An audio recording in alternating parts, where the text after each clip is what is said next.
ਮਹੱਲਾ ਪੰਜਵਾਂ। ਜਿਸ ਕੇ ਸਿਰ ਉਪਰ ਤੂੰ ਸੁਆਮੀ,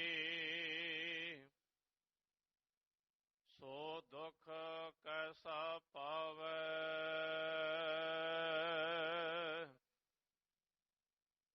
ਹੋਰ ਨ ਜਾਣੈ ਮਾਇਆ ਮਦ ਮਾਤਾ, ਮਰਣਾ ਚੀਤ ਨ ਆਵੈ। ਜਿਸ ਕੇ ਸਿਰ ਉਪਰ ਤੂੰ ਸੁਆਮੀ, ਸੋ ਦੁਖ ਕੈਸਾ ਪਾਵੈ।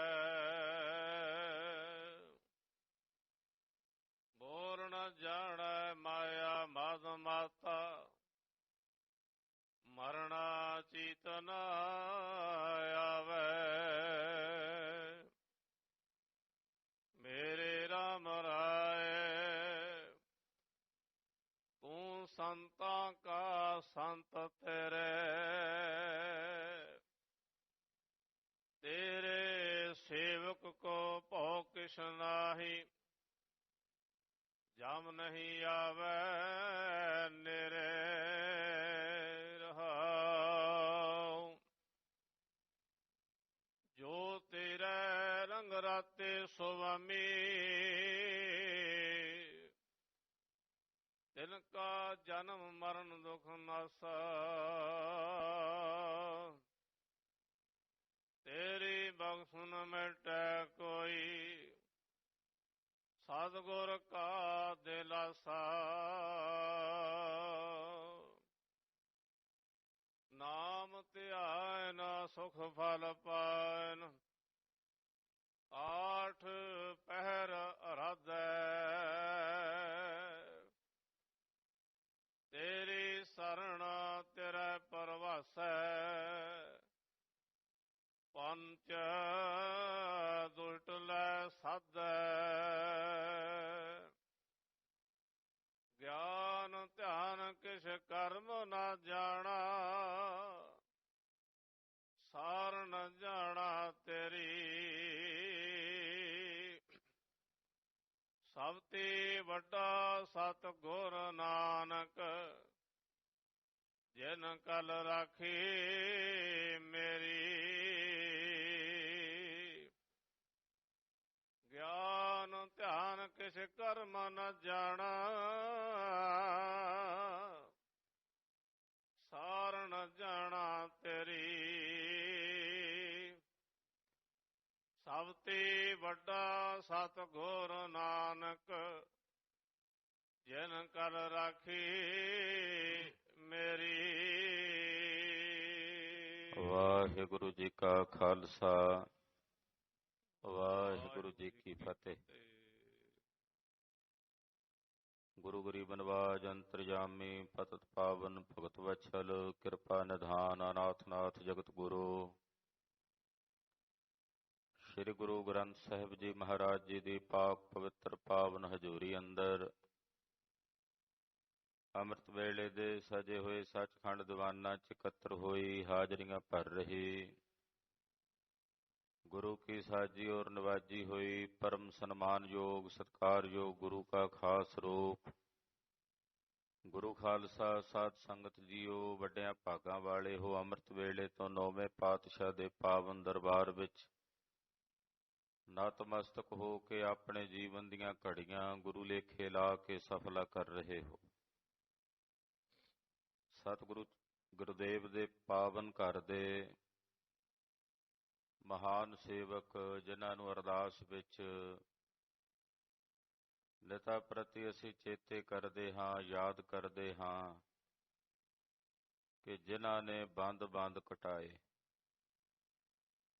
ਜਦੋਂ ਬੰਦ ਕੱਟਣ ਦੀ ਬਾਤ ਆਉਂਦੀ ਹੈ ਤਾਂ ਸਾਡਾ ਸਾਰਿਆਂ ਦਾ ਧਿਆਨ, ਸਾਡੇ ਸਾਰਿਆਂ ਦੀ ਸੁਰਤ ਸ਼ਹੀਦ ਭਾਈ ਮਨੀ ਸਿੰਘ ਜੀ ਦੇ ਚਰਨਾਂ 'ਚ ਚਲੀ ਜਾਂਦੀ ਹੈ। ਐਸੇ ਮਹਾਨ ਗੁਰਸਿੱਖ ਭਾਈ ਮਨੀ ਸਿੰਘ ਜੀ, ਜਿਨ੍ਹਾਂ ਦਾ ਅੱਜ ਸ਼ਹੀਦੀ ਦਿਹਾੜਾ ਹੈ, ਉੱਥੇ ਨਾਲ ਅੱਜ 6ਵੇਂ ਪਾਤਸ਼ਾਹ ਮੀਰੀ ਪੀਰੀ ਦੇ ਮਾਲਕ ਸਤਿਗੁਰੂ ਸ੍ਰੀ ਗੁਰੂ ਹਰਗੋਬਿੰਦ ਸਾਹਿਬ ਜੀ ਮਹਾਰਾਜ ਜੀ ਨੇ ਅਕਾਲ ਤਖਤ ਸਾਹਿਬ ਦੀ ਸਿਰਜਣਾ ਕਰਕੇ ਅੱਜ ਦੇ ਦਿਨ ਮੀਰੀ ਤੇ ਪੀਰੀ ਦੀਆਂ ਤਲਵਾਰਾਂ ਆਪਣੇ ਗਾਤਰੇ ਧਾਰਨ ਕੀਤੀਆਂ। ਅੱਜ ਮੀਰੀ ਪੀਰੀ ਦਿਵਸ ਹੈ। ਦੋ ਤਲਵਾਰਾਂ ਬੱਧੀਆਂ, ਇੱਕ ਮੀਰੀ ਦੀ ਇੱਕ ਪੀਰੀ ਦੀ। ਜਿੱਥੇ ਗੁਰੂ ਘਰ ਵਿੱਚ ਪੀਰੀ ਹੈ ਉੱਥੇ ਨਾਲ ਮੀਰੀ ਦਾ ਸਿਧਾਂਤ ਬਖਸ਼ਿਆ ਹੈ ਕਿ ਧਰਮ ਦੇ ਨਾਲ ਰਾਜ ਦੀ ਦਾਤ ਪ੍ਰਦਾਨ ਕੀਤੀ ਹੈ। ਧਰਮ ਤਾਂ ਚੱਲਦਾ ਜੇ ਰਾਜ ਹੋਵੇ, ਰਾਜ ਤੋਂ ਬਿਨਾਂ ਧਰਮ ਨਹੀਂ ਚੱਲਦਾ। ਇਸ ਕਰਕੇ ਗਰੀਬ ਨਵਾਜ ਪਾਤਸ਼ਾਹ ਨੇ ਧਰਮ ਨਾਲ ਰਾਜ ਦੀ ਦਾਤ ਆਪਣੇ ਪੰਥ ਨੂੰ ਅੱਜ ਦੇ ਦਿਨ ਬਖਸ਼ਿਸ਼ ਕੀਤੀ। ਮੀਰੀ ਪੀਰੀ ਦਿਵਸ ਦੀਆਂ ਸਮੁੱਚੀਆਂ ਗੁਰੂ ਕੀਆਂ ਸੰਗਤਾਂ ਨੂੰ ਲੱਖ ਲੱਖ ਵਧਾਈਆਂ ਹਨ। ਭਾਈ ਸਾਹਿਬ ਭਾਈ ਮਨੀ ਸਿੰਘ ਜੀ, ਜਿਨ੍ਹਾਂ ਦਾ ਜਨਮ ਅਲੀਪੁਰ ਨਗਰ ਵਿੱਚ ਹੋਇਆ, ਮੁਲਤਾਨ ਦੇ ਇਲਾਕੇ 'ਚ ਅਲੀਪੁਰ, ਉੱਥੇ ਭਾਈ ਮਾਈ ਦਾਸ ਜੀ ਦੇ ਘਰ ਭਾਈ ਮਨੀ ਸਿੰਘ ਜੀ ਦਾ ਜਨਮ ਹੋਇਆ। ਭਾਈ ਮਨੀ ਸਿੰਘ ਜੀ, ਜਿਨ੍ਹਾਂ ਦੇ ਦਾਦਾ ਜੀ ਸਨ ਸਤਿਕਾਰਯੋਗ ਭਾਈ ਬੱਲੂ ਜੀ। ਭਾਈ ਮਨੀ ਸਿੰਘ ਜੀ ਉਹ ਗੁਰੂ ਘਰ ਦੇ ਮਹਾਨ ਸੇਵਕ ਨੇ ਜਿਨ੍ਹਾਂ ਦੇ ਪਰਿਵਾਰ ਵਿੱਚ 55 ਤੋਂ ਵੱਧ ਮੈਂਬਰਾਂ ਨੇ ਸ਼ਹੀਦੀਆਂ ਪ੍ਰਾਪਤ ਕੀਤੀਆਂ ਹਨ। ਭਾਈ ਸਾਹਿਬ ਜੀ 12 ਭਰਾ ਸਨ। 12 ਵਿੱਚੋਂ ਇੱਕ ਬਾਲ ਅਵਸਥਾ ਦੇ ਵਿੱਚ ਚੜ੍ਹਾਈ ਕਰ ਗਏ। ਬਾਕੀ ਦੇ 11 ਭਰਾਵਾਂ ਨੇ ਭਾਈ ਮਨੀ ਸਿੰਘ ਜੀ ਦੇ ਸਮੇਤ ਸ਼ਹੀਦੀ ਪ੍ਰਾਪਤ ਕੀਤੀ ਹੈ। ਭਾਈ ਸਾਹਿਬ ਜੀ ਦੇ ਦਾਦਾ ਜੀ ਭਾਈ ਬੱਲੂ ਜੀ 6ਵੇਂ ਪਾਤਸ਼ਾਹ ਗੁਰੂ ਹਰਗੋਬਿੰਦ ਸਾਹਿਬ ਮੀਰੀ ਪੀਰੀ ਦੇ ਮਾਲਕ ਸਤਿਗੁਰਾਂ ਦੇ ਨਾਲ ਸ੍ਰੀ ਅੰਮ੍ਰਿਤਸਰ ਸਾਹਿਬ ਦੇ ਜੰਗ ਵਿੱਚ ਸ਼ਾਮਲ ਸਨ। ਉਸ ਜੰਗ ਦੇ ਵਿੱਚ ਵੈਰੀਆਂ ਨਾਲ ਲੜਦਿਆਂ ਭਾਈ ਬੱਲੂ ਜੀ ਨੇ ਸ਼ਹਾਦਤ ਦਾ ਜਾਮ ਪ੍ਰਾਪਤ ਕੀਤਾ। ਭਾਈ ਮਨੀ ਸਿੰਘ ਜੀ ਨੂੰ ਗੁਰੂ ਹਰਿਰਾਏ ਸਾਹਿਬ ਜੀ ਦੇ ਚਰਨਾਂ ਵਿੱਚ, 7ਵੇਂ ਪਾਤਸ਼ਾਹ ਦੇ ਚਰਨਾਂ ਵਿੱਚ ਭਾਈ ਮਾਈ ਦਾਸ ਜੀ ਲੈ ਕੇ ਹਾਜ਼ਰ ਹੋਏ ਸਨ। 7ਵੇਂ ਪਾਤਸ਼ਾਹ ਦੇ ਚਰਨਾਂ ਵਿੱਚ ਆ ਕੇ ਭਾਈ ਮਨੀ ਸਿੰਘ ਜੀ ਦੀ ਉਮਰ ਉਸ ਵੇਲੇ ਤਕਰੀਬਨ 5 ਕੁ ਸਾਲ ਦੀ ਸੀ। ਗੁਰੂ ਸਾਹਿਬ ਦੇ ਚਰਨਾਂ 'ਚੋਂ ਆ ਕੇ ਗੁਰਸਿੱਖੀ ਧਾਰਨ ਕੀਤੀ ਔਰ ਮਹਾਰਾਜ ਜੀ ਦੀ ਗੁਰਮਤਿ ਤੇ ਗੁਰਸਿੱਖੀ ਦੀ ਰਹਿਤ ਮਰਿਆਦਾ ਵਿੱਚ ਦ੍ਰਿੜ ਹੋਏ। 8ਵੇਂ ਪਾਤਸ਼ਾਹ ਫਿਰ 9ਵੇਂ ਪਾਤਸ਼ਾਹ ਜੀ ਦੇ ਘਰ ਦੀ ਭਾਈ ਮਨੀ ਸਿੰਘ ਜੀ ਨੇ ਸੇਵਾ ਕੀਤੀ। ਕਲਗੀਧਰ ਸਵਾਮੀ ਸ੍ਰੀ ਗੁਰੂ ਗੋਬਿੰਦ ਸਿੰਘ ਸਾਹਿਬ ਜੀ ਮਹਾਰਾਜ ਜੀ ਦੇ ਚਰਨਾਂ 'ਚ ਫਿਰ ਭਾਈ ਮਨੀ ਸਿੰਘ ਜੀ ਰਹੇ ਔਰ ਮਹਾਰਾਜ ਜੀ ਦੇ ਨਾਲ ਜਦੋਂ ਭੰਗਾਣੀ ਦਾ ਜੰਗ ਹੋਇਆ, ਕਲਗੀਧਰ ਨੇ ਭੰਗਾਣੀ ਦਾ ਜੰਗ ਲੜਿਆ, ਉਸ ਵੇਲੇ ਉਸ ਜੰਗ ਵਿੱਚ ਭਾਈ ਮਨੀ ਸਿੰਘ ਜੀ ਨੇ ਸ਼ਮੂਲੀਅਤ ਕਰਕੇ ਜੰਗ ਲੜੀ ਹੈ। ਭਾਈ ਸਾਹਿਬ ਜੀ ਬੜੇ ਮਹਾਨ ਲਿਖਾਰੀ ਸਨ। ਜਦੋਂ ਕਲਗੀਧਰ ਜੀ ਬਾਣੀ ਲਿਖਦੇ ਉਚਾਰਦੇ ਸਨ ਤਾਂ ਭਾਈ ਮਨੀ ਸਿੰਘ ਜੀ ਲਿਖਾਰੀ ਬਣ ਕੇ ਮਹਾਰਾਜ ਜੀ ਦੀ ਬਾਣੀ ਲਿਖਦੇ ਸਨ। ਪੌਂਟਾ ਸਾਹਿਬ ਦੀ ਧਰਤੀ ਤੇ ਭਾਈ ਸਾਹਿਬ ਜੀ ਨੇ 10ਵੇਂ ਪਾਤਸ਼ਾਹ ਜੀ ਦੀ ਬਾਣੀ, ਸ੍ਰੀ ਦਸਮ ਗ੍ਰੰਥ ਸਾਹਿਬ ਜੀ ਦੀ ਬਹੁਤ ਸਾਰੀ ਬਾਣੀ ਲਿਖੀ ਹੈ। ਫਿਰ ਸ੍ਰੀ ਅਨੰਦਪੁਰ ਸਾਹਿਬ ਗੁਰਦੁਆਰਾ ਬਿਪੌਰ ਸਾਹਿਬ ਦੀ ਧਰਤੀ ਤੇ ਬਹਿ ਕੇ ਕਲਗੀਧਰ ਨੇ ਬਾਣੀ ਰਚੀ। ਉੱਥੇ ਬਹਿ ਕੇ ਵੀ ਭਾਈ ਮਨੀ ਸਿੰਘ ਜੀ ਲਿਖਾਰੀ ਬਣ ਕੇ ਬਾਣੀ ਲਿਖਦੇ ਹਨ।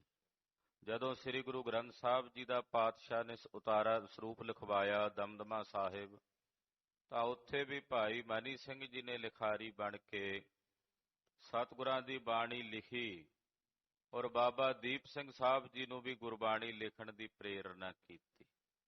ਬਾਬਾ ਦੀਪ ਸਿੰਘ ਜੀ ਭਾਈ ਮਨੀ ਸਿੰਘ ਜੀ ਦੇ ਪਾਸੋਂ ਗੁਰਬਾਣੀ ਲਿਖਣ ਦੀ ਪ੍ਰੇਰਨਾ ਲਈ ਔਰ ਬਾਅਦ ਵਿੱਚ ਬਾਬਾ ਦੀਪ ਸਿੰਘ ਸਾਹਿਬ ਜੀ ਨੇ ਵੀ 4 ਸਰੂਪ ਗੁਰੂ ਗ੍ਰੰਥ ਸਾਹਿਬ ਜੀ ਦੇ ਲਿਖੇ। ਭਾਈ ਮਨੀ ਸਿੰਘ ਸਾਹਿਬ ਜੀ ਨੇ ਜਿਹੜਾ ਪਾਵਨ ਸਰੂਪ ਲਿਖਿਆ ਸੀ ਦਮਦਮਾ ਸਾਹਿਬ, ਉਸੇ ਸਰੂਪ ਨੂੰ ਕਲਗੀਧਰ ਸਵਾਮੀ ਜੀ ਨੇ ਸੱਚਖੰਡ ਸ੍ਰੀ ਹਜ਼ੂਰ ਸਾਹਿਬ ਜੀ ਦੀ ਪਾਵਨ ਪਵਿੱਤਰ ਧਰਤੀ ਤੇ ਗੁਰਗੱਦੀ ਦਿੱਤੀ ਸੀ। ਗਰੀਬ ਨਵਾਜ ਸਤਿਗੁਰੂ ਸੱਚੇ ਪਾਤਸ਼ਾਹ ਜੀ ਮਹਾਰਾਜ ਜੀ ਨੇ ਜਦੋਂ ਉਧਰ ਸ੍ਰੀ ਅੰਮ੍ਰਿਤਸਰ ਸਾਹਿਬ ਵੇਖਿਆ ਕਿ ਮੀਣਿਆਂ ਦਾ ਪਹਿਲੋਂ ਕਬਜ਼ਾ ਸੀ, ਸੋਢੀ ਹਰ ਜੀ, ਸੋਢੀ ਕੌਲ ਜੀ ਆਦਿਕ ਬਾਬੇ ਮਿਹਰਬਾਨ ਤੇ ਬਾਬੇ ਪ੍ਰਿਥੀ ਚੰਦ ਦੀ ਅੰਸ ਬੰਸ ਸਨ। ਇਹਨਾਂ ਦੇ ਦਰਬਾਰ ਦੇ ਉੱਤੇ ਕਬਜ਼ਾ ਸੀ, ਉੱਥੋਂ ਦਾ ਪ੍ਰਬੰਧ ਵਿਗੜ ਰਿਹਾ ਸੀ। ਅੰਮ੍ਰਿਤਸਰ ਸਾਹਿਬ ਦੀਆਂ ਸੰਗਤਾਂ ਨੇ ਆਨੰਦਪੁਰ ਸਾਹਿਬ ਆ ਕੇ ਕਲਗੀਧਰ ਸਵਾਮੀ ਜੀ ਨੂੰ ਬੇਨਤੀ ਕੀਤੀ, ਗਰੀਬ ਨਵਾਜ ਸ੍ਰੀ ਅੰਮ੍ਰਿਤਸਰ ਸਾਹਿਬ ਦੇ ਪ੍ਰਬੰਧ ਦੇ ਵਿੱਚ ਨਿਗਾਰ ਆ ਰਿਹਾ ਹੈ, ਮਸੰਦਾਂ ਦਾ ਉੱਥੇ ਕਬਜ਼ਾ ਹੈ। ਮਹਾਰਾਜ ਜੀ, ਗੁਰਮਰਿਆਦਾ ਦੀ ਪਾਲਣਾ ਨਹੀਂ ਹੋ ਰਹੀ, ਆਪ ਜੀ ਸੇਵਾ ਲਾਓ ਕਿਸੇ ਸਿੰਘ ਦੀ। ਤਾਂ ਕਲਗੀਧਰ ਪਾਤਸ਼ਾਹ ਜੀ ਨੇ ਭਾਈ ਮਨੀ ਸਿੰਘ ਜੀ ਦੀ ਡਿਊਟੀ ਲਾਈ। ਸੱਚਖੰਡ ਸ੍ਰੀ ਹਰਿਮੰਦਰ ਸਾਹਿਬ ਜੀ ਦੇ ਮੁੱਖ ਗ੍ਰੰਥੀ ਦੀ ਸੇਵਾ ਭਾਈ ਮਨੀ ਸਿੰਘ ਸਾਹਿਬ ਜੀ ਨੂੰ ਬਖਸ਼ਿਸ਼ ਕੀਤੀ। ਆਖਿਆ, ਭਾਈ ਮਨੀ ਸਿੰਘ ਜੀ, ਤੁਸੀਂ ਗੁਰੂ ਰਾਮਦਾਸ ਸਾਹਿਬ ਜੀ ਦੇ ਪਾਵਨ ਦਰਬਾਰ ਦੀ ਜਾ ਕੇ ਸੇਵਾ ਨਿਭਾਓ, ਉੱਥੋਂ ਦੀ ਮਰਿਆਦਾ ਨੂੰ ਜਾ ਕੇ ਤੁਸੀਂ ਬਹਾਲ ਕਰੋ। ਕਲਗੀਧਰ ਪਾਤਸ਼ਾਹ ਦਾ ਹੁਕਮ ਪ੍ਰਾਪਤ ਕਰਕੇ ਭਾਈ ਮਨੀ ਸਿੰਘ ਜੀ ਸ੍ਰੀ ਅੰਮ੍ਰਿਤਸਰ ਸਾਹਿਬ ਆਏ। ਸੱਚਖੰਡ ਸ੍ਰੀ ਹਰਿਮੰਦਰ ਸਾਹਿਬ ਜੀ ਦੀ ਸੇਵਾ ਵਿੱਚ ਭਾਈ ਸਾਹਿਬ ਜੀ ਜੁੜ ਗਏ ਔਰ ਮਹਾਰਾਜ ਗੁਰੂ ਗ੍ਰੰਥ ਸਾਹਿਬ ਜੀ ਦਾ ਅੰਮ੍ਰਿਤ ਵੇਲੇ ਪ੍ਰਕਾਸ਼ ਕਰਨਾ, ਸੰਧਿਆ ਸਮੇਂ ਰਹਿਰਾਸ ਸਾਹਿਬ ਜੀ ਦੇ ਪਾਠ ਤੋਂ ਉਪਰੰਤ ਸੁਖਾਸਣ ਦੀ ਸੇਵਾ ਨਿਭਾਉਣੀ, ਗੁਰਬਾਣੀ ਦੇ ਕੀਰਤਨ ਦਾ ਪ੍ਰਵਾਹ, ਇਹ ਭਾਈ ਮਨੀ ਸਿੰਘ ਜੀ ਸਾਰੀ ਸੇਵਾ ਦਰਬਾਰ ਸਾਹਿਬ ਦੀ ਨਿਭਾਉਂਦੇ ਰਹੇ ਔਰ ਅਕਸਰ ਵਿੱਚੋਂ ਕਦੇ ਸਤਿਗੁਰਾਂ ਦੇ ਦਰਸ਼ਨਾਂ ਨੂੰ ਆਨੰਦਪੁਰ ਸਾਹਿਬ ਵੀ ਆ ਜਾਂਦੇ। ਇਉਂ ਸਮਾਂ ਬੀਤਦਾ ਗਿਆ। ਗੁਰੂ ਖਾਲਸਾ ਜੀ ਕਲਗੀਧਰ ਸਵਾਮੀ ਸੱਚਖੰਡ ਚਲੇ ਗਏ। ਪਿੱਛੋਂ ਭਾਈ ਮਨੀ ਸਿੰਘ ਜੀ ਦੀ ਸੇਵਾ ਸ੍ਰੀ ਦਰਬਾਰ ਸਾਹਿਬ ਰਹੀ। ਸੱਚਖੰਡ ਹਰਿਮੰਦਰ ਸਾਹਿਬ ਦੀ ਸੇਵਾ ਵਿੱਚ ਭਾਈ ਮਨੀ ਸਿੰਘ ਜੀ ਤਤਪਰ ਰਹੇ। ਉਮਰਾਂ ਕਾਫੀ ਲੰਮੇਰੀ ਹੋ ਗਈ ਸੀ ਭਾਈ ਸਾਹਿਬ ਜੀ ਦੀ। ਮਾਤਾ ਸੁੰਦਰੀ ਜੀ ਜੋ ਕਲਗੀਧਰ ਪਾਤਸ਼ਾਹ ਜੀ ਦੇ ਸੱਚਖੰਡ ਜਾਣ ਤੋਂ ਬਾਅਦ ਤਕਰੀਬਨ 4 ਦਹਾਕੇ ਦਾ ਸਮਾਂ ਇਸ ਸੰਸਾਰ ਵਿੱਚ ਰਹੇ ਨੇ। ਤਕਰੀਬਨ 38-39 ਸਾਲ ਮਾਤਾ ਸੁੰਦਰੀ ਜੀ ਕਲਗੀਧਰ ਜੀ ਦੇ ਸੱਚਖੰਡ ਜਾਣ ਤੋਂ ਬਾਅਦ ਪੰਥ ਦੀ ਅਗਵਾਈ ਕਰਦੇ ਰਹੇ। ਮਾਤਾ ਜੀ ਨੂੰ ਚਿੱਠੀ ਲਿਖਦੇ, ਇੱਕ ਵਾਰੀ ਭਾਈ ਮਨੀ ਸਿੰਘ ਦੀਆਂ ਚਿੱਠੀਆਂ ਮਿਲਦੀਆਂ ਹਨ ਲਿਖੀਆਂ ਹੋਈਆਂ। ਲਿਖਦੇ ਹਨ ਮਾਤਾ ਜੀ, ਕਿਉਂਕਿ ਉਮਰ ਵੱਡੀ 90 ਸਾਲ ਤੋਂ ਉੱਪਰ ਹੋ ਚੁੱਕੀ ਸੀ। ਮਾਤਾ ਜੀ, ਸਰੀਰ ਸਵਾਸਥ ਕੁਝ ਜਿਹੜਾ ਉਹ ਠੀਕ ਨਹੀਂ ਰਹਿੰਦਾ। ਉਮਰ ਵਡੇਰੀ ਹੋਣ ਕਰਕੇ ਸਰੀਰ ਨੂੰ ਖੇਚੜਾ ਰਹਿੰਦੀ ਹੈ। ਪਰ ਨਾਲ ਅੱਗੇ ਬੜੇ ਕਮਾਲ ਦਾ ਬਚਨ ਲਿਖਦੇ, ਪਰ ਗੁਰੂ ਰਾਮਦਾਸ ਸਾਹਿਬ ਜੀ ਦੇ ਪਾਵਨ ਦਰਬਾਰ ਦੀ ਸੇਵਾ ਵਿੱਚ ਕੋਈ ਆਲਕ ਨਹੀਂ ਹੈ। ਸਰੀਰ ਭਾਵੇਂ ਠੀਕ ਨਹੀਂ ਰਹਿੰਦਾ, ਵਿਰਧ ਹੋ ਗਏ ਆ, ਪਰ ਗੁਰੂ ਰਾਮਦਾਸ ਸਾਹਿਬ ਜੀ ਦੇ ਦਰਬਾਰ ਦੀ ਸੇਵਾ ਗੁਰੂ ਸਾਹਿਬ ਜੀ ਆਪਣੀ ਕਿਰਪਾ ਕਰਕੇ ਲੈ ਰਹੇ ਨੇ, ਉਹਦੇ 'ਚ ਕੋਈ ਆਲਸ ਨਹੀਂ ਹੈ। ਭਾਈ ਮਨੀ ਸਿੰਘ ਸਾਹਿਬ ਦਾ ਪੰਥ ਵਿੱਚ ਇੰਨਾ ਅਦਬ ਸਤਿਕਾਰ ਸੀ, ਜਦੋਂ ਬੰਦਈਆਂ ਤੇ ਤਤ ਖਾਲਸੇ ਦਾ ਰੌਲਾ ਪਿਆ ਅਕਾਲ ਤਖਤ ਸਾਹਿਬ ਤੇ, ਆਪਸੀ ਲੜਾਈ ਹੋਣ ਲੱਗੀ, ਤਲਵਾਰਾਂ ਧੂ ਲਈਆਂ, ਭਾਈ ਮਨੀ ਸਿੰਘ ਜੀ ਵਿੱਚ ਜਾ ਖਲੋਤੇ। ਆਖਿਆ, ਭਰਾਵਾਂ ਨੇ ਭਰਾਵਾਂ ਨੂੰ ਨਹੀਂ ਮਾਰਨਾ। ਕਹਿਣ ਲੱਗੇ, ਜੀ ਜਾਂ ਬੰਦਈਆਂ ਦੀ ਮਰਿਆਦਾ ਰਹੇਗੀ, ਇਹ ਕਹਿੰਦੇ ਆ ਦਰਸ਼ਨ ਦੀ ਫਤਿਹ ਬੁਲਾਓ, ਤੇ ਜਾਂ ਤਤ ਖਾਲਸੇ ਦੀ ਮਰਿਆਦਾ ਰਹੇਗੀ ਵੀ ਤਤ ਖਾਲਸਾ ਕਹਿੰਦਾ ਵਾਹਿਗੁਰੂ ਜੀ ਕਾ ਖਾਲਸਾ ਵਾਹਿਗੁਰੂ ਜੀ ਕੀ ਫਤਿਹ। ਇਹ ਸੂਆ ਪਾਉਂਦੇ ਆ, ਪਿਆਜ਼ ਨਹੀਂ ਖਾਂਦੇ, ਵੈਸ਼ਨਵ ਮਤ ਦੇ ਧਾਰਨੀ ਹੋ ਗਏ ਆ ਵੀ ਇਹ ਮਰਿਆਦਾ ਰਹੇਗੀ ਜਾਂ ਸਾਡੀ ਰਹੇਗੀ ਜਿਹੜੀ ਕਲਗੀਧਰ ਨੇ ਚਲਾਈ। ਭਾਈ ਮਨੀ ਸਿੰਘ ਜੀ ਕਹਿਣ ਲੱਗੇ ਵੀ ਆਪਾਂ ਇਹ ਗੁਰੂ ਰਾਮਦਾਸ ਸਾਹਿਬ ਤੇ ਛੱਡ ਦਿੰਨੇ ਆ, ਚਿੱਠੀਆਂ ਪਾਓ, ਜਿਹਦੀ ਚਿੱਠੀ ਤਰ ਗਈ ਉਹਦੀ ਮਰਿਆਦਾ ਸੰਸਾਰ 'ਚ ਜੁਗੋ ਜੁਗ ਟਲ ਰਹੇਗੀ।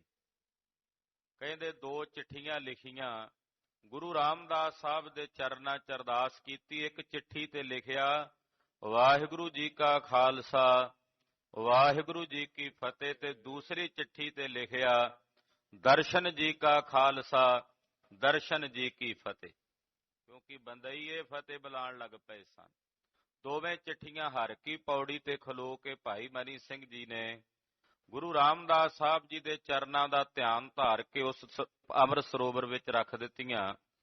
ਕਹਿੰਦੇ ਜਿਹੜੀ ਚਿੱਠੀ ਤਰੇਗੀ ਉਹਦੀ ਮਰਿਆਦਾ ਸੰਸਾਰ 'ਚ ਰਹੇਗੀ ਪੰਥ ਦੀ। ਕਹਿਣ ਲੱਗੇ ਜੇ ਦੋਵੇਂ ਤਰ ਗਈਆਂ, ਕਹਿੰਦੇ ਜੇ ਦੋਵੇਂ ਤਰ ਗਈਆਂ ਤੇ ਫਿਰ ਦੋਨਾਂ ਦੀ ਮਰਿਆਦਾ ਚੱਲਦੀ ਰਹੇਗੀ। ਕਹਿੰਦੇ ਜੇ ਦੋਵੇਂ ਡੁੱਬ ਗਈਆਂ ਤੇ ਕਹਿੰਦੇ ਫਿਰ ਸਮਝ ਲਓ ਵੀ ਸਭ ਕੁਝ ਸਮਾਪਤ ਹੋ ਜਾਏਗਾ, ਕੁਝ ਵੀ ਬਾਕੀ ਨਹੀਂ ਰਹੇਗਾ। ਕਹਿੰਦੇ ਜਦੋਂ ਦੋਵੇਂ ਚਿੱਠੀਆਂ ਭਾਈ ਮਨੀ ਸਿੰਘ ਜੀ ਨੇ ਸਰੋਵਰ ਵਿੱਚ ਪਾਈਆਂ, ਪਹਿਲਾਂ ਦੋਵੇਂ ਹੀ ਚਿੱਠੀਆਂ ਡੁੱਬ ਗਈਆਂ, ਹਾਹਾਕਾਰ ਮਚ ਗਈ ਵੀ ਸਮਾਪਤ ਹੋ ਜਾਏਗਾ ਸਭ ਕੁਝ। ਇੰਨੇ ਨੂੰ ਕੁਝ ਸਮੇਂ ਬਾਅਦ ਇੱਕ ਚਿੱਠੀ ਤਰ ਕੇ ਉੱਪਰ ਆ ਗਈ, ਜਿਹਦੇ ਤੇ ਲਿਖਿਆ ਸੀ ਵਾਹਿਗੁਰੂ ਜੀ ਕਾ ਖਾਲਸਾ ਵਾਹਿਗੁਰੂ ਜੀ ਕੀ ਫਤਿਹ। ਉਹ ਪੰਥ ਦੀ ਮਰਿਆਦਾ, ਖਾਲਸੇ ਪੰਥ ਦੀ ਮਰਿਆਦਾ ਭਾਈ ਮਨੀ ਸਿੰਘ ਜੀ ਕਹਿਣ ਲੱਗੇ ਬਹਾਲ ਹੋਵੇਗੀ। ਏਦਾਂ ਵੱਡੇ ਤੋਂ ਵੱਡੇ ਝਗੜੇ ਵੀ ਭਾਈ ਮਨੀ ਸਿੰਘ ਸਾਹਿਬ ਜੀ ਪੰਥ ਵਿੱਚ ਪੈ ਕੇ ਨਿਬੇੜਦੇ ਰਹੇ। ਬਾਬਾ ਗੁਰਬਖਸ਼ ਸਿੰਘ ਜੀ, ਜਿਨ੍ਹਾਂ ਦਾ ਸ਼ਹੀਦੀ ਅਸਥਾਨ ਸ੍ਰੀ ਅਕਾਲ ਤਖਤ ਸਾਹਿਬ ਦੇ ਪਿਛਲੇ ਪਾਸੇ ਹੈ, ਉਹ ਵੀ ਭਾਈ ਮਨੀ ਸਿੰਘ ਜੀ ਪਾਸੋਂ ਵਿਦਿਆ ਪੜ੍ਹੇ ਸਨ।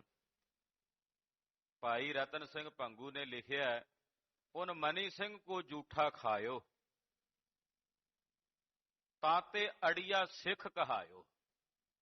ਕਹਿੰਦੇ ਜਿਹੜਾ ਗੁਰਬਖਸ਼ ਸਿੰਘ ਸੀ, ਇਹਨੇ ਵੀ ਭਾਈ ਮਨੀ ਸਿੰਘ ਦਾ ਸੀਤ ਪ੍ਰਸ਼ਾਦ ਛਕਿਆ ਸੀ, ਤਦੇ ਐਡਾ ਅੜੀਆ ਤੇ ਹਠੀਆ ਸਿੰਘ ਹੋਇਆ ਕਿ ਮਹਾਰਾਜ ਜੀ ਦੇ ਦਰਬਾਰ ਦੀ ਰਾਖੀ ਕਰਦਿਆਂ ਆਪਣੀ ਸ਼ਹਾਦਤ ਦੇ ਦਿੱਤੀ। 30 ਸਿੰਘਾਂ ਦੇ ਸਮੇਤ 30,000 ਅਬਦਾਲੀ ਦੀ ਫੌਜ ਦੇ ਮੂੰਹ ਮੋੜ ਕੇ ਰੱਖ ਦਿੱਤੇ ਸਨ। ਭਾਈ ਮਨੀ ਸਿੰਘ ਸਾਹਿਬ ਜੀ ਜਦੋਂ ਪੰਥ ਦੇ ਉੱਤੇ ਬੜਾ ਔਖਾ ਦੌਰ ਆਇਆ, ਖਾਲਸਾ ਜੀ ਪੱਤਾ ਪੱਤਾ ਸਿੰਘਾਂ ਦਾ ਬੈਰੀ ਬਣ ਗਿਆ। ਦਰਬਾਰ ਸਾਹਿਬ ਸੰਗਤ ਆਉਣੀ ਬੰਦ ਹੋ ਗਈ। ਸਿੰਘ ਜੰਗਲਾਂ ਵਿੱਚ ਰਹਿ ਕੇ, ਝੱਲਾਂ ਵਿੱਚ ਰਹਿ ਕੇ ਸਮਾਂ ਬਤੀਤ ਕਰਨ ਲੱਗੇ। ਭਾਈ ਮਨੀ ਸਿੰਘ ਜੀ ਸ੍ਰੀ ਅੰਮ੍ਰਿਤਸਰ ਸੇਵਾ ਨਿਭਾਉਂਦੇ ਰਹੇ। ਸਿੰਘਾਂ ਨੂੰ ਵਿਦਿਆ ਪੜ੍ਹਾਉਣੀ, ਗੁਰਬਾਣੀ ਪੜ੍ਹਾਉਣੀ। ਉਹ ਟਕਸਾਲ ਭਾਈ ਮਨੀ ਸਿੰਘ ਜੀ ਦੀ ਅੱਜ ਵੀ ਅੰਮ੍ਰਿਤਸਰ ਸਾਹਿਬ ਚੱਲਦੀ ਹੈ, ਜਿਹਨੂੰ ਸੱਤੋ ਵਾਲੀ ਗਲੀ ਦੀ ਟਕਸਾਲ ਕਹਿੰਦੇ, ਗਿਆਨੀਆਂ ਦੀ ਟਕਸਾਲ। ਤੋਂ ਗਿਆਨੀਆਂ ਦੀ ਟਕਸਾਲ ਭਾਈ ਮਨੀ ਸਿੰਘ ਸਾਹਿਬ ਜੀ ਤੋਂ ਚੱਲੀ ਅੱਗੇ। ਉਹ ਵਿਦਿਆ ਹੁਣ ਵੀ ਅੱਗੇ ਨਿਰੰਤਰ ਚੱਲ ਰਹੀ ਹੈ। ਬਹੁਤ ਸਾਰੇ ਸਿੰਘਾਂ ਨੂੰ ਗੁਰਬਾਣੀ ਪੜ੍ਹਾਈ, ਬਹੁਤ ਸਾਰੇ ਸਿੰਘਾਂ ਨੂੰ ਖੰਡੇ ਦੀ ਪਹੁਲ ਛਕਾਈ। ਏਦਾਂ ਪ੍ਰਚਾਰ ਕਰਦੇ ਰਹੇ। ਕਈ ਸਾਲ ਬੀਤ ਗਏ ਸਨ, ਦਰਬਾਰ ਸਾਹਿਬ ਦੀਪਮਾਲਾ ਦਾ ਜੋੜ ਮੇਲਾ ਨਹੀਂ ਲੱਗਾ। ਤੋਂ ਪੰਥ ਨਹੀਂ ਸੀ ਆ ਸਕਦਾ, ਕਿਉਂਕਿ ਜ਼ਕਰੀਆ ਉਸ ਵੇਲੇ ਦਾ ਹਾਕਮ ਸੀ। ਉਹ ਪੰਥ ਨੂੰ ਇਕੱਠਾ ਨਹੀਂ ਸੀ ਹੋਣ ਦਿੰਦਾ। ਉਹਦੇ ਨਾਲ ਭਾਈ ਮਨੀ ਸਿੰਘ ਜੀ ਨੇ ਗੱਲ ਕੀਤੀ ਵੀ ਤੈਨੂੰ 10 ਦਿਨਾਂ ਦੇ ਮੇਲੇ ਦਾ 5,000 ਰੁਪਈਆ ਦੇਵਾਂਗੇ ਤੇ ਤੂੰ ਸਾਨੂੰ ਪੰਥ ਨੂੰ ਇਕੱਠਿਆਂ ਹੋ ਕੇ ਗੁਰੂ ਰਾਮਦਾਸ ਸਾਹਿਬ ਦੇ ਚਰਨਾਂ 'ਚ ਦੀਪਮਾਲਾ ਦਾ ਜੋੜ ਮੇਲਾ ਕਰ ਲੈਣ। ਉਹਨੇ ਇਜਾਜ਼ਤ ਦੇ ਦਿੱਤੀ। 5,000 ਰੁਪਈਆ 10 ਦਿਨਾਂ ਦੇ ਜੋੜ ਮੇਲੇ ਦਾ ਤਾਰਨ ਦਾ ਵਚਨ ਹੋ ਗਿਆ। ਪਰ ਜ਼ਕਰੀਏ ਦੀ ਨੀਅਤ ਬਦਲ ਗਈ। ਸੂਬੇ ਲਾਹੌਰ ਨੇ ਕੀ ਕੀਤਾ, ਫੌਜਾਂ ਭੇਜ ਦਿੱਤੀਆਂ ਅੰਮ੍ਰਿਤਸਰ ਸਾਹਿਬ।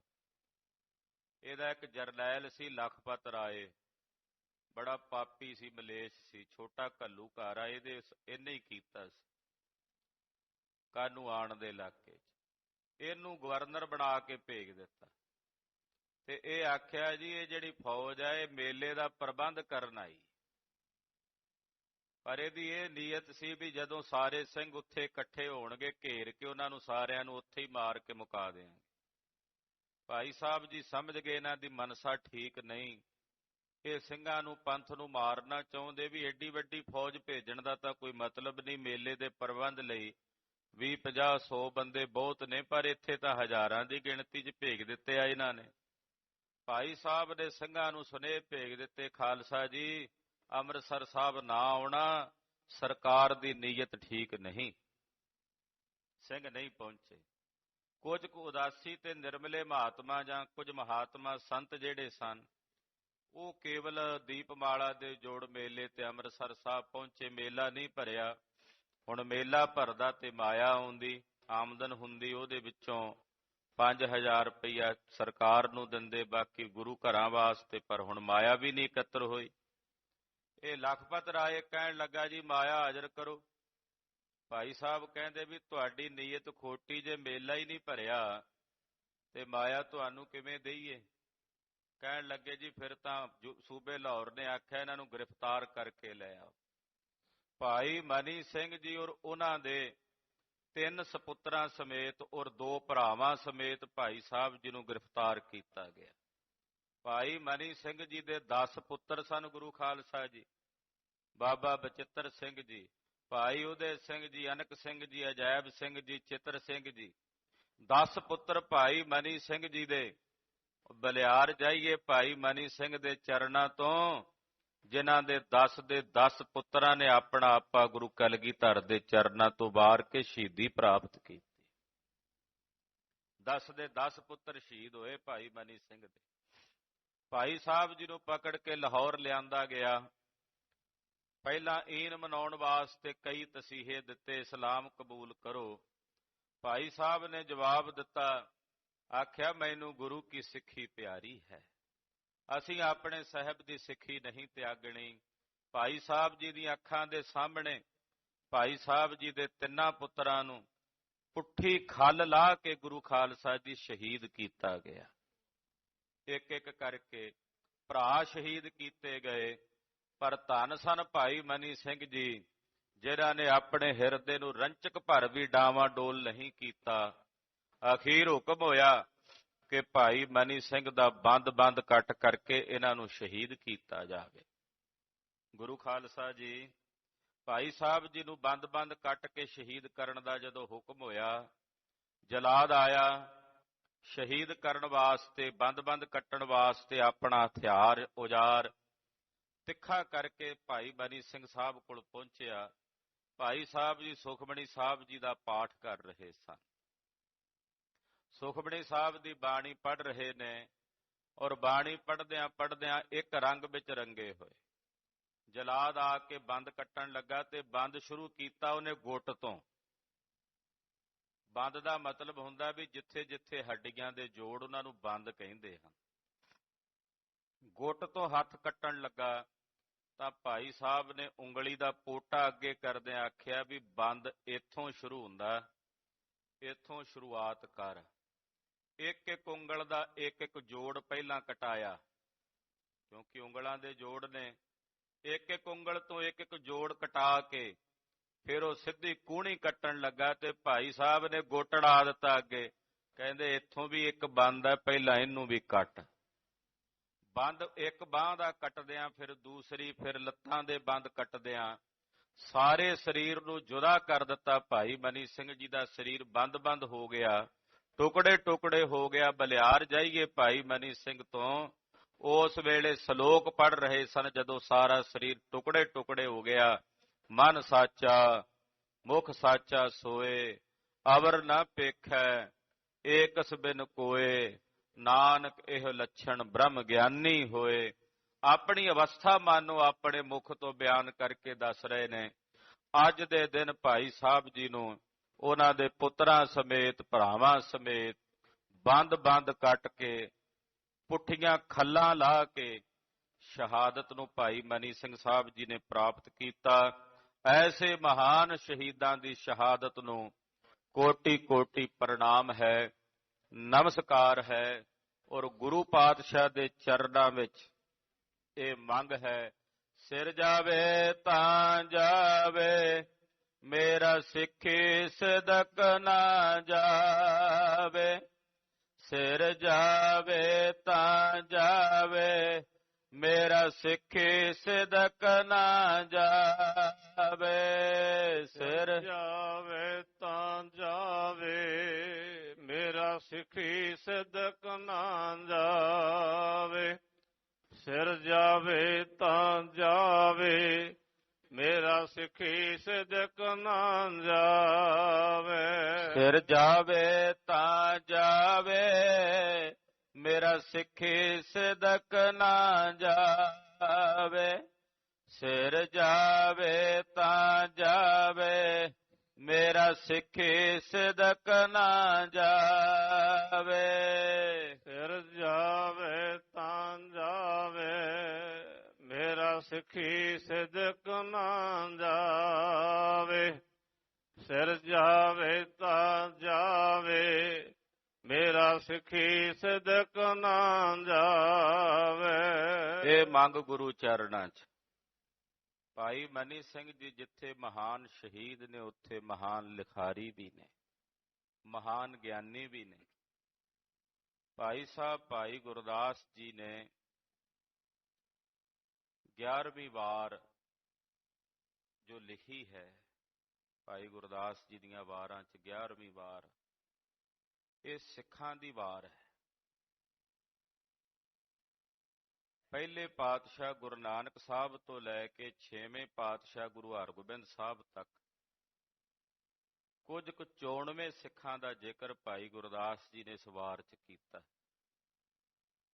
ਭਾਈ ਮਨੀ ਸਿੰਘ ਸਾਹਿਬ, ਉਹਨਾਂ ਨੇ ਇਸ ਵਾਰ ਦਾ ਟੀਕਾ ਕੀਤਾ ਭਾਈ ਮਨੀ ਸਿੰਘ ਜੀ,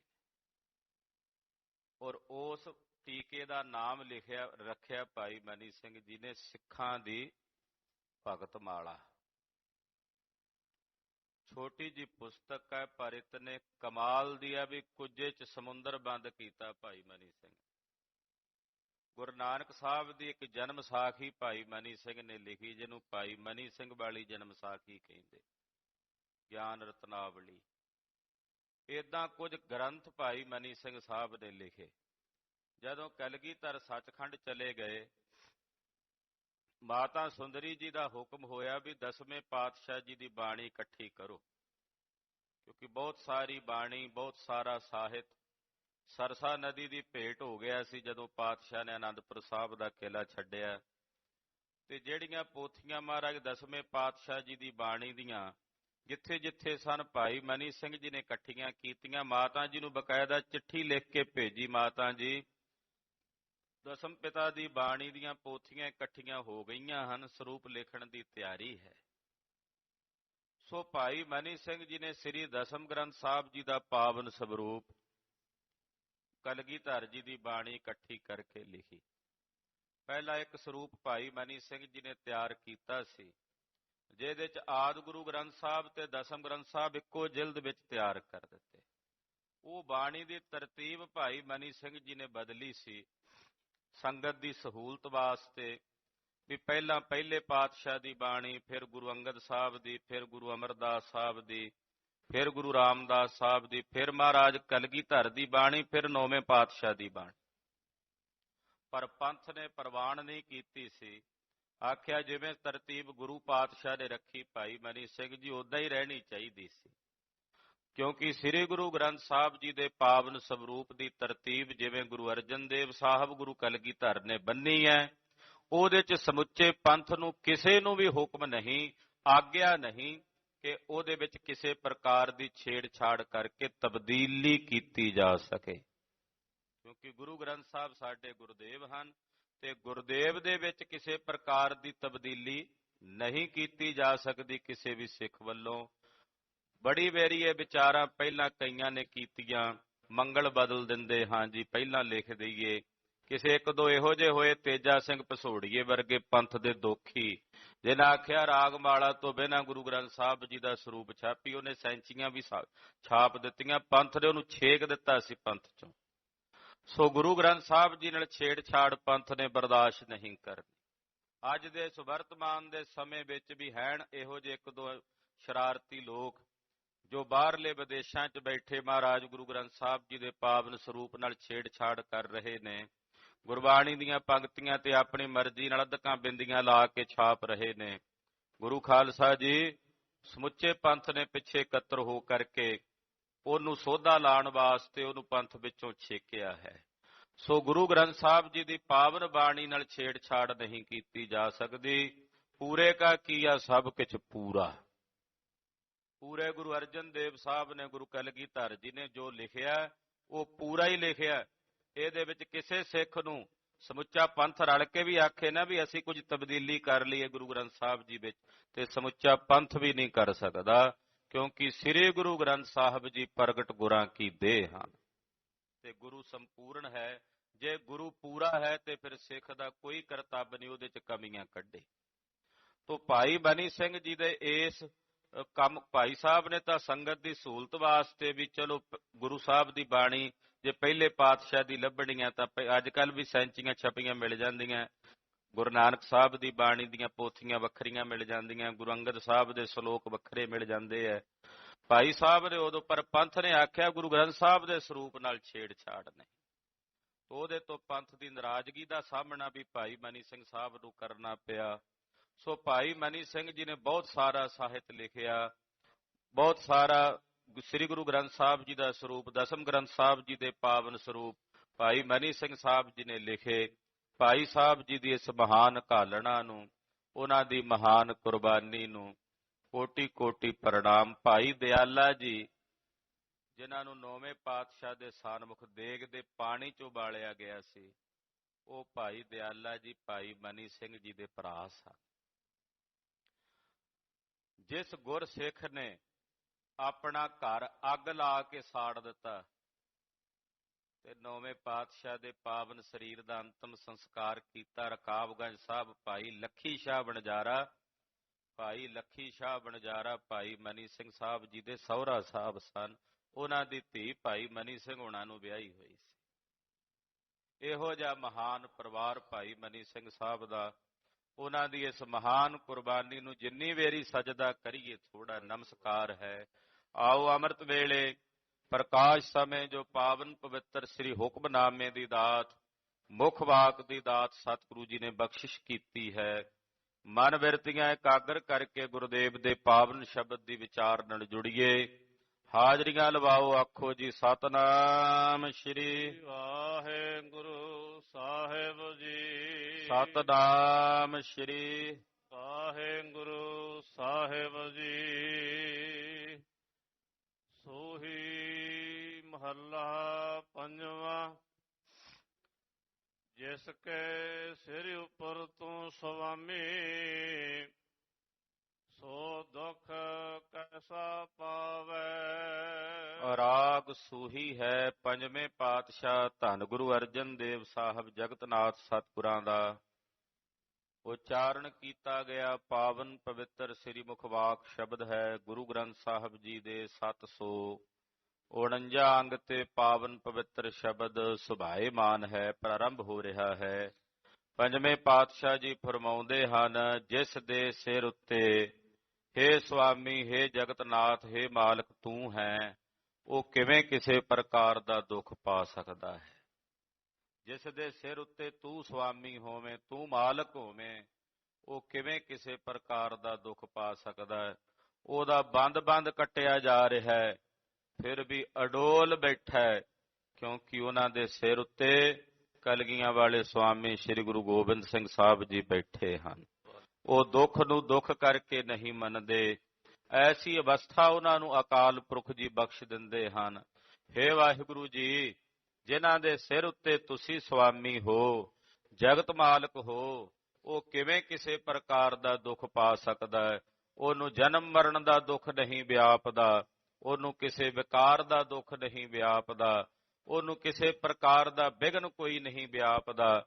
ਉਹਦੇ ਸਾਰੇ ਦੁੱਖਾਂ, ਕਲੇਸ਼ਾਂ, ਵਿਘਨਾਂ ਦਾ ਨਾਸ ਹੋ ਜਾਂਦਾ ਮਹਾਰਾਜ, ਜਿਨ੍ਹਾਂ ਦੇ ਸਿਰ ਉੱਤੇ ਤੁਸੀਂ ਸੁਆਮੀ ਹੋ। ਬੋਲ ਨ ਜਾਣੈ ਮਾਇਆ ਮਤ ਮਾਤਾ, ਮਰਣਾ ਚੀਤ ਨ ਆਵੈ। ਜਿਹੜਾ ਮਾਇਆ ਦੇ ਨਸ਼ੇ ਵਿੱਚ ਮੱਤਿਆ ਹੋਇਆ ਬੰਦਾ ਨਾ ਹੰਕਾਰਿਆ, ਉਹਨੂੰ ਪਰਮੇਸ਼ਰ ਦੀ ਭਗਤੀ ਦੇ ਬੋਲ ਬੋਲਣੇ ਨਹੀਂ ਆਉਂਦੇ। ਉਹ ਅਕਾਲ ਪੁਰਖ ਦੀ ਭਗਤੀ ਦੇ ਬੋਲ ਨਹੀਂ ਬੋਲਦਾ, ਉਹਨੂੰ ਮੌਤ ਚੇਤੇ ਨਹੀਂ ਆਉਂਦੀ, ਉਹਨੂੰ ਮਰਨਾ ਭੁੱਲਿਆ ਹੋਇਆ। ਦੂਸਰਾ ਅਰਥ ਏਦਾਂ ਵੀ ਮਹਾਂਪੁਰਸ਼ਾਂ ਨੇ ਕੀਤਾ ਹੈ ਕਿ ਮਾਇਆ ਦੇ ਨਸ਼ੇ ਵਿੱਚ ਮੱਤੇ ਹੋਏ ਬੋਲ ਬੋਲਣੇ ਨਹੀਂ ਜਾਣਦੇ ਰੱਬ ਦੇ ਪਿਆਰੇ। ਉਹ ਹੰਕਾਰੇ ਹੋਏ ਬੋਲ ਨਹੀਂ ਬੋਲਦੇ। ਜਿਹੜੇ ਮਾਇਆ ਦੇ ਹੰਕਾਰ ਦੇ ਰੰਗ ਵਿੱਚ ਰੰਗੇ ਹੋਏ ਬੋਲ ਬੋਲੀਦੇ ਨੇ, ਉਹ ਬੋਲ ਨਹੀਂ ਬੋਲਦੇ ਰੱਬ ਦੇ ਪਿਆਰੇ। ਔਰ ਉਹਨਾਂ ਨੂੰ ਮਰਨ ਦਾ ਸਹਿਮ ਨਹੀਂ, ਉਹ ਤਾਂ ਮਰਨ ਕਬੂਲ ਕਰਕੇ, ਜ਼ਕਰੀਆ ਕਹਿੰਦਾ ਤੁਹਾਨੂੰ ਮਾਰ ਦਿੱਤਾ ਜਾਏਗਾ, ਕੱਟ ਦਿੱਤਾ ਜਾਏਗਾ, ਤੇ ਭਾਈ ਸਾਹਿਬ ਕਹਿੰਦੇ ਇਸ ਮੌਤ ਨੂੰ ਤਾਂ ਅਸੀਂ ਉਸੇ ਦਿਨ ਕਬੂਲ ਲਿਆ ਸੀ ਜਦੋਂ ਬਾਜਾਂ ਵਾਲੇ ਕਲਗੀਧਰ ਦੇ ਚਰਨਾਂ ਚੋਂ ਖੰਡੇ ਦੀ ਪੌਲ ਲਈ ਸੀ। ਇਹ ਮਰਨਾ ਤਾਂ ਉਦੋਂ ਹੀ ਕਬੂਲ ਲਿਆ ਸੀ। ਰੱਬ ਦੇ ਪਿਆਰਿਆਂ ਨੂੰ ਮਰਨ ਦਾ ਸਹਿਮ ਨਹੀਂ ਹੈ। ਮੇਰੇ RAM ਰਾਏ, ਤੂੰ ਸੰਤਾਂ ਕਾ ਸੰਤ ਤੇਰੇ। ਹੇ ਮੇਰੇ RAM ਰਾਜੇ, ਤੂੰ ਸੰਤਾਂ ਦਾ ਹੈ ਔਰ ਸੰਤ ਤੇਰੇ ਹਨ। ਤੂੰ ਸੰਤ ਜਨਾਂ ਦਾ ਹੈ ਔਰ ਸੰਤ ਤੇਰੇ ਹਨ। ਦੋਵੇਂ ਇੱਕ ਮੇਕੀਓ ਤੋਹੀ ਮੋਹੀ, ਮੋਹੀ ਤੋਹੀ ਅੰਤਰ ਕੈਸਾ। ਮਹਾਰਾਜ ਸੰਤ ਤੇਰੇ ਨੇ ਔਰ ਤੂੰ ਸੰਤਾਂ ਦਾ। ਸੰਤਾਂ ਵਿੱਚ ਜੋ ਹੈ ਉਹ ਤੂੰ ਹੈ, ਤੇਰੇ ਵਿੱਚ ਜੋ ਹੈ ਉਹ ਸੰਤਾਂ ਵਿੱਚ ਹੈ। ਦੋਨਾਂ ਵਿੱਚ ਇੱਕ ਮਿਕਤਾ ਹੀ ਹੈ, ਭੇਦ ਕੋਈ ਨਹੀਂ। ਹੇ ਪ੍ਰਭੂ, ਤੂੰ ਸੰਤਾਂ ਦਾ ਹੈ, ਸੰਤ ਤੇਰੇ ਹਨ। ਤੇਰੇ ਸੇਵਕ ਕੋ ਭਉ ਕਿਛ ਨਾਹੀ, ਜਮ ਨਹੀਂ ਆਵੈ ਨੇਰੇ। ਮਹਾਰਾਜ ਜੀ, ਜਿਹੜੇ ਤੇਰੇ ਸੇਵਕ ਨੇ ਨਾ, ਉਹਨਾਂ ਨੂੰ ਡਰ ਨਹੀਂ ਜੇ ਕਿਸੇ ਦਾ, ਭਉ ਨਹੀਂ ਹੈ ਕਿਸੇ ਦਾ। ਤੇਰੇ ਸੇਵਕ ਕੋ ਭਉ ਕਿਛ ਨਾਹੀਂ, ਤੇਰੇ ਸੇਵਕਾਂ ਨੂੰ ਕੋਈ ਭਉ ਨਹੀਂ, ਡਰ ਨਹੀਂ। ਜਮ ਨਹੀਂ ਆਵੈ ਨੇੜੇ, ਜਮ ਉਹਨਾਂ ਦੇ ਨੇੜੇ ਨਹੀਂ ਆਉਂਦੇ, ਜਮ ਉਹਨਾਂ ਦੇ ਨੇੜੇ ਨਹੀਂ ਆਉਂਦੇ ਜਿਹੜੇ ਤੇਰੇ ਸੇਵਕ ਹਨ।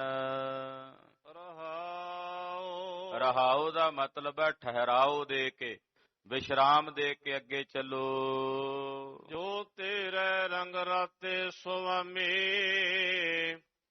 ਤਿਨ ਕਾ ਜਨਮ ਮਰਨ ਦੁਖ ਨਾਸਾ। हे ਪ੍ਰਭੂ ਜਿਹੜੇ ਤੇਰੇ ਪ੍ਰੇਮ ਦੇ ਰੰਗ ਵਿੱਚ ਰੱਤੇ ਹੋਏ ਹਨ, ਜੋ ਤੇਰਾ ਰੰਗ ਰਾਤੇ ਸੁਆਮੀ, ਜਿਹੜੇ ਤੇਰੇ ਪ੍ਰੇਮ ਦੇ ਰੰਗ ਵਿੱਚ ਰੰਗੇ ਹੋਏ ਹਨ, ਤਿਨਾਂ ਦਾ ਜਨਮ ਤੇ ਮਰਨ ਦਾ ਦੁੱਖ ਨਸ ਗਿਆ ਹੈ। ਜੋ ਤੇਰਾ ਰੰਗ ਰਾਤੇ ਸੁਆਮੀ, ਜੋ ਤੇਰਾ ਰੰਗ ਰਾਤੇ ਸੁਆਮੀ, ਜੋ ਤੇਰਾ ਰੰਗ ਰਾਤੇ ਸੁਆਮੀ, ਜੋ ਤੇਰੇ ਰੰਗ ਰਾਤੇ ਸੁਆਮੀ। ਇਨਕਾ ਜਨਮ ਮਰਨ ਦੁਖ ਨਾਸਾ, ਜਨਮ ਮਰਨ ਦੁਖ ਨਾਸਾ, ਜਨਮ ਮਰਨ ਦੁਖ ਨਾਸਾ, ਜਨਮ ਮਰਨ ਦੁਖ ਨਾਸਾ। ਜਿਹੜੇ ਤੇਰੇ ਪ੍ਰੇਮ ਦੇ ਰੰਗ ਵਿੱਚ ਰੰਗੇ ਗਏ ਨੇ हे ਸੁਆਮੀ, ਉਹਨਾਂ ਦਾ ਜਨਮ ਤੇ ਮਰਨ ਦਾ ਦੁੱਖ ਨਸ ਗਿਆ। ਉਹ ਨਾ ਜੰਮਦੇ ਹਨ ਨਾ ਮਰਦੇ ਨੇ। ਬੜਾ ਵੱਡਾ ਭਿਆਨਕ ਦੁੱਖ ਹੈ ਜੰਮਣਾ ਤੇ ਮਰਨਾ। ਇਹ ਕੜਾ ਕੁੰਡਲ ਨਿਆਏ ਵਾਂਗੂ ਹੈ, ਇਹਦੇ ਵਿੱਚ ਹੀ ਸਾਰੇ ਦੁੱਖ ਹਨ। ਜਿਵੇਂ ਕੜਾਇਆ ਚੁੱਕਣਾ ਹੋਵੇ, ਉਹਦੇ ਵਿੱਚ ਜੋ ਵਸਤੂ ਪਈ ਹੈ, ਚੁੱਕਣ ਵਾਸਤੇ ਕੀ ਕਰਨਾ ਪੈਂਦਾ? ਕੜਾਏ ਦੇ ਦੋ ਕੁੰਡੇ ਫੜੋ, ਸੱਜਿਓਂ ਖੱਬਿਓਂ ਤੇ ਚੁੱਕ ਲਓ, ਨਾਲ ਹੀ ਸਭ ਕੁਝ ਚੱਕ ਹੋ ਜਾਂਦਾ ਨਾ। ਸਾਰਾ ਕੁਝ ਬੁੱਕ ਭਰ ਕੇ ਤਾਂ ਨਹੀਂ ਕੜਾਏ 'ਚ ਚੁੱਕਣ ਦੀ ਲੋੜ, ਦੋਵੇਂ ਕੁੰਡਿਆਂ ਸਮੇਤ ਚੁੱਕੋ, ਸਭ ਕੁਝ ਚੁੱਕਿਆ ਜਾਏਗਾ। ਜਨਮ ਤੇ ਮਰਨ ਦੋ ਕੁੰਡੇ ਨੇ, ਔਰ ਸਾਡਾ ਇਹ ਜੀਵਨ ਜਿਹੜਾ ਗੁਰੂ ਖਾਲਸਾ ਜੀ ਕੜਾਇਆ, ਇਹਦੇ ਵਿੱਚ ਕਿਤਨੇ ਦੁੱਖਾਂ ਦਾ ਵਿੱਚ ਸਮੁਦਾਇ ਹੈ, ਕਿਤਨੇ ਦੁੱਖ ਨੇ। ਜਦੋਂ ਜਨਮ ਤੇ ਮਰਨ ਦਾ ਕੁੰਡਾ ਫੜ ਕੇ ਚੁੱਕ ਲਿਆ ਵੀ ਉਹ ਕੱਟਿਆ ਗਿਆ, ਪਰ ਬਾਕੀ ਦੁੱਖ ਵੀ ਨਾਲ ਹੀ ਚੱਕੇ ਗਏ, ਦੂਰ ਹੋ ਗਏ, ਨਿਰਵਿਰਤ ਹੋ ਗਏ। ਇਸ ਕਰਕੇ ਜਨਮ ਮਰਨ ਦੇ ਦੁੱਖ ਦੇ ਕੱਟਣ ਵਾਸਤੇ ਬੇਨਤੀਆਂ ਨੇ ਗੁਰਬਾਣੀ 'ਚ। ਮਹਾਰਾਜ ਜੀ ਕਹਿੰਦੇ, ਹੇ ਪ੍ਰਭੂ ਜਿਹੜੇ ਤੇਰੇ ਪ੍ਰੇਮ ਦੇ ਰੰਗ 'ਚ ਰੰਗੇ ਗਏ ਨੇ, ਉਹਨਾਂ ਦਾ ਜਨਮ ਤੇ ਮਰਨ ਦਾ ਦੁੱਖ ਨਸ ਗਿਆ ਹੈ। ਤੇਰੀ ਬਖਸ਼ਣ ਮਿਟੈ ਕੋਈ, ਸਤਿਗੁਰ ਕਾ ਦਿਲਾਸਾ। ਹੇ ਪ੍ਰਭੂ ਤੇਰੀ ਬਖਸ਼ਿਸ਼ ਨੂੰ ਕੋਈ ਨਹੀਂ ਮੇਟ ਸਕਦਾ। ਜਿਹੜੀ ਬਖਸ਼ਿਸ਼ ਤੂੰ ਕਰਨੀ ਆਪਣੇ ਸੇਵਕਾਂ ਨੂੰ, ਬਖਸ਼ਣੀ ਬਖਸ਼ਣੀ। ਕੌਣ ਹੈ ਮੇਟ ਸਕਣ ਵਾਲਾ? ਪਰਮਾਤਮਾ ਦੀ ਦਿੱਤੀ ਦਾਤ ਨੂੰ ਕੌਣ ਖੋ ਸਕਦਾ ਸੰਸਾਰ 'ਚ? ਕਿਹਦੇ 'ਚ ਇੰਨੀ ਤਾਕਤ ਹੈ, ਕਿਹਦੇ 'ਚ ਇੰਨਾ ਬਲ ਹੈ?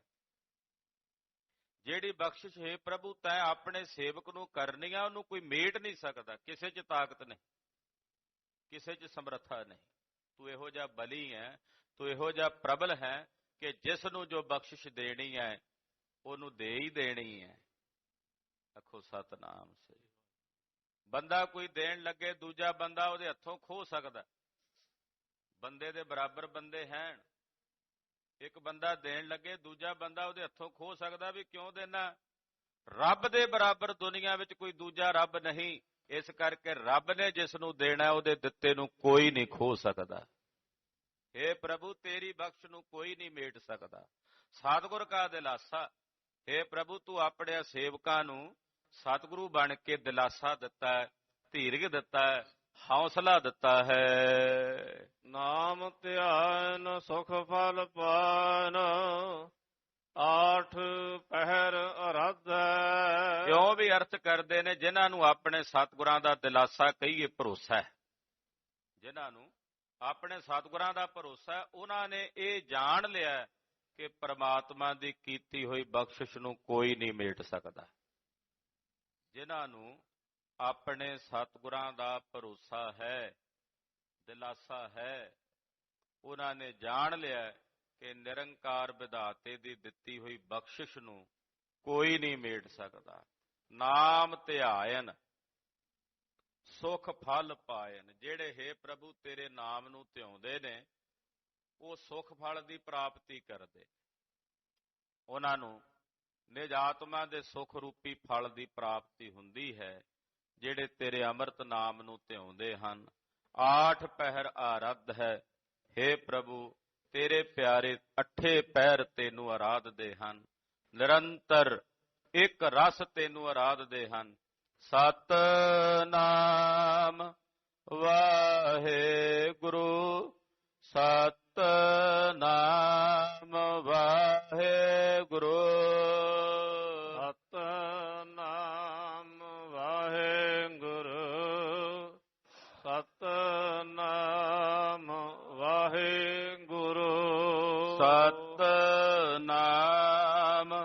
ਵਾਹਿਗੁਰੂ, ਸਤਿਨਾਮ ਵਾਹਿਗੁਰੂ, ਸਤਿਨਾਮ ਵਾਹਿਗੁਰੂ, ਸਤਿਨਾਮ ਵਾਹਿਗੁਰੂ। हे ਪ੍ਰਭੂ, ਅੱਠੇ ਪੈਰ ਤੇਰੇ ਪਿਆਰੇ ਤੈਨੂੰ ਆਰਾਧਦੇ ਹਨ। ਤੇਰਾ ਨਾਮ ਧਿਆ ਕੇ ਤਿਨਾਂ ਨੂੰ ਸੁਖ ਫਲ ਦੀ ਪ੍ਰਾਪਤੀ ਹੋਈ ਹੈ।